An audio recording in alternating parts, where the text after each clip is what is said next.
স্বরাষ্ট্রমন্ত্রী তিনি বলেছেন যে এই সংসদে তিনি শিক্ষকের ভূমিকা পালন করবেন। আমরা তার ছাত্র হওয়ার জন্য এখানে আসি নাই। মাননীয় শিক্ষকতা করতে হলে তিনি একটা ইউনিভার্সিটি খুলুন, ওখানে যার পছন্দ গিয়ে ভর্তি হবে, ওনার লেকচার শুনবে। বক্তব্য কি আপনি দিবেন না আমি দেব? মাননীয় স্পিকার, এটা অশোভন, এটা অশোভন। আমার বক্তব্যের সময় যদি এইভাবে কমেন্টস করা হয় তাহলে আমার এখানে দাঁড়ানোর প্রয়োজন নেই। বলেন মাননীয় বিরোধী দল নেতা, বলুন আপনার বক্তব্য বলুন। আপনি মাননীয় স্পিকার, আমি সম্মানিত সংসদ সদস্য এবং স্বরাষ্ট্রমন্ত্রীর প্রতি সম্মান রেখে বলতে চাই, আজকে নতুন করে তিনি এই শব্দগুলো উচ্চারণ করেন নাই। সংসদ অধিবেশন যেদিন থেকে বসা শুরু হয়েছে সেদিন থেকেই তিনি তুচ্ছ তাচ্ছিল্য করে সবাইকে বক্তব্য।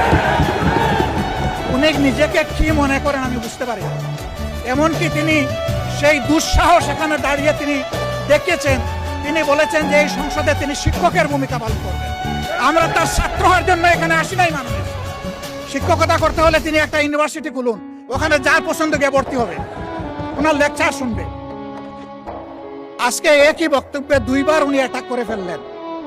আমার সঙ্গীরা তো মনে করে, আমি নিজেও মনে করি যে এইটা কালচারাল না, এইটা পার্লামেন্টারিয়ান ফেসিজম। এটা হওয়া উচিত না। উনি এই পল্টন আজকে নতুন করে বলেন নাই, হিট দিয়ে কথা বলেন নাই।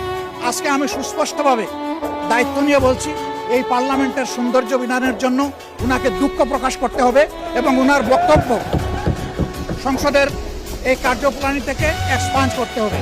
যদি এইটুকু করে আমরা বসবো, না হইলে এখানে বসা অপমান নিয়ে আমাদের এখানে বসার কোনো প্রশ্নই উঠে না। আপনাকে ধন্যবাদ।